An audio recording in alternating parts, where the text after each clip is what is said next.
Hi, everybody. Welcome to the next episode of the Date-demic, where people of all ages, genders, and walks of life share their dating and relationship experiences.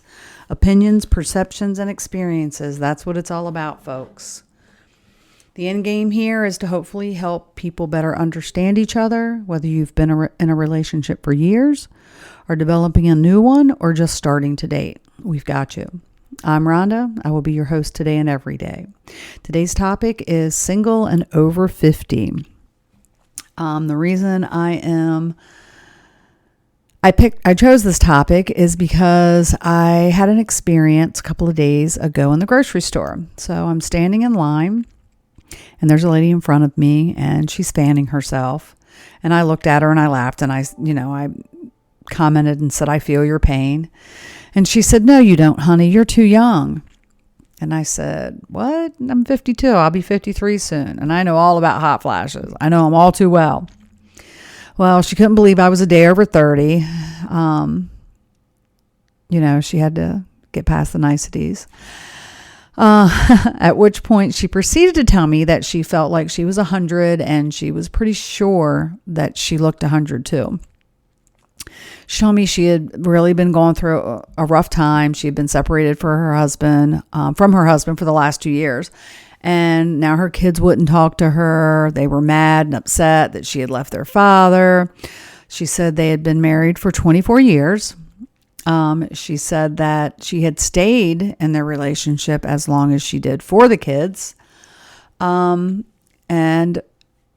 she couldn't believe that in her mind she made that sacrifice and the kids did not appreciate it. She was now very lonely and had considered going back to her husband, but found he had started dating a younger woman. And, as is the case more so than not, the man finds the younger woman and the woman feels like she's going to be alone for the rest of her days, which is in fact not the case, but perception is one's reality. So she said she couldn't hang out with the friends anymore because she felt like a third wheel. They're mutual friends. She didn't know what she was going to do, and she broke down right there in line and started crying. My heart hurt for her because I had been in a similar situation 3 years back. I separated in my 50s, and in my mind, there was no one that was going to want me. I was old. I was wrinkled. In my mind, I was going to grow old with 100 cats that would probably eat my carcass after I passed away unknown to anyone. Once I got past that misconception, I realized that there are plenty of people out there and plenty of places to meet them. Coffee shops, bookstores, the grocery store, sporting events, the gym, dog parks, restaurant, nightclubs, the golf course, the list goes on. But I decided that I wanted to take the time to get to know me. After I mourned the loss of that relationship, of course. Because as we know, losing someone that we've spent any length of time with can be a loss. And I feel very strongly that it's one that should be mourned. So please don't take what I'm getting ready to say as, when a relationship ends, it's easy peasy, put on your big girl panties and keep it moving, because that's not in fact the case at all. What I will say is that sometimes we remain in a relationship long after it's dead. We stay for the kids. We stay because we're afraid to be alone. We stay because to leave would make our lives uncomfortable. We stay because we're afraid of what people will think. There are many reasons. And for anyone that has stayed and spent years miserable, you may have a reason different from one of the ones that I listed. Everyone is different. Everyone's reason is different. Know that it is not the end for you, but sometimes it is the beginning of something wonderful. All too often, we get stuck and we let our loyalty become our slavery. And it's not a good way to spend your life. You get one walk. There are no repeats. So why are you going to sacrifice yourself for someone else? Take the time to get to know you and what you want in life. Figure out what you are looking for in a partner. So many times we meet someone, and just because we have a good time with them, we automatically think that we should have sex, settle down, and start a family.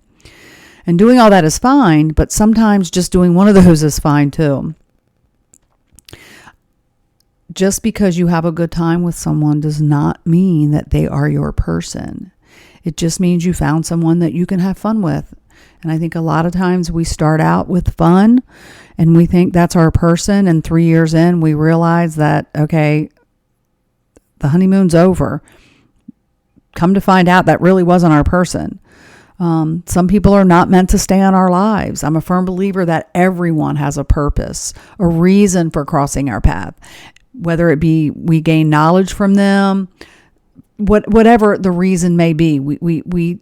They've served some purpose, and we've taken a lesson from them.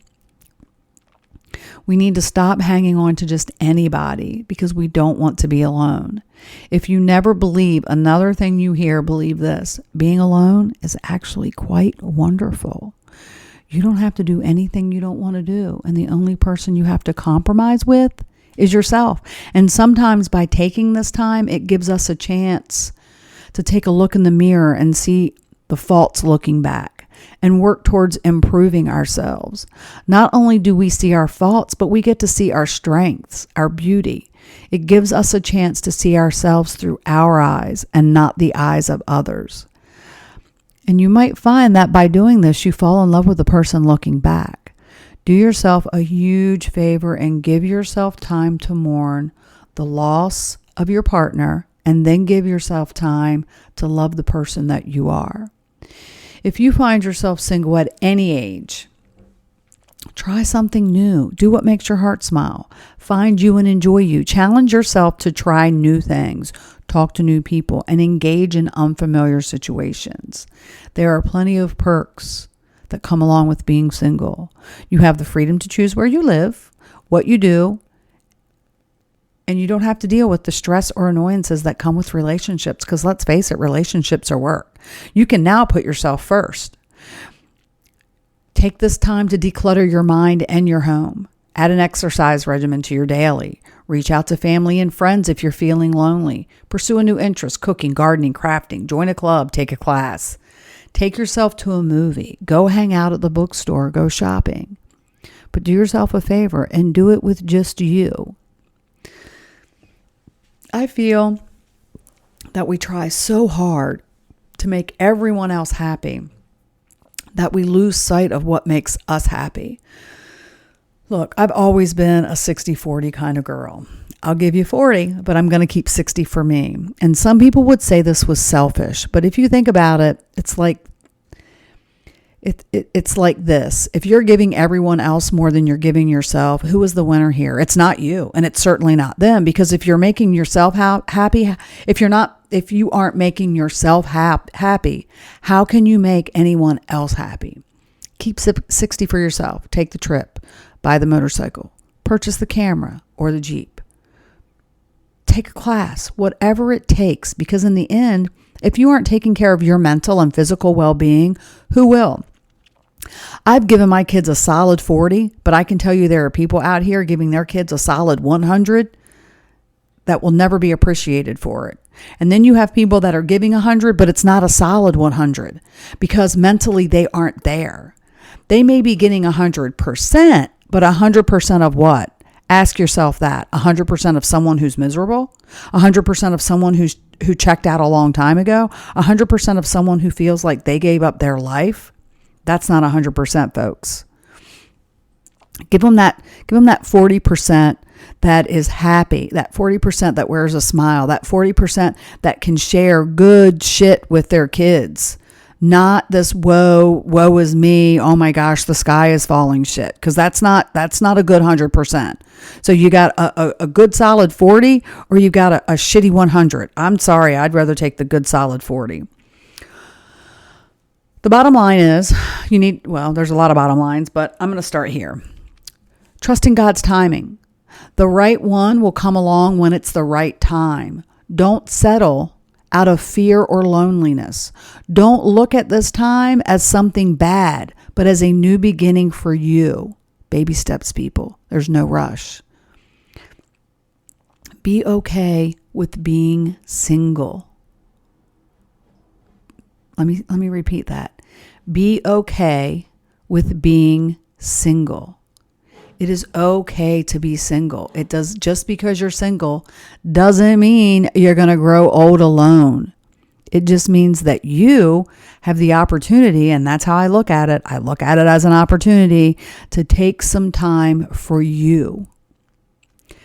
And I really wish when I was talking to that lady in line that I had given her my number and said, look, because I told her about this podcast. I said, Datedemic, check it out. Because I think more people need to know that it's okay. Being single is okay. It's a good thing, really.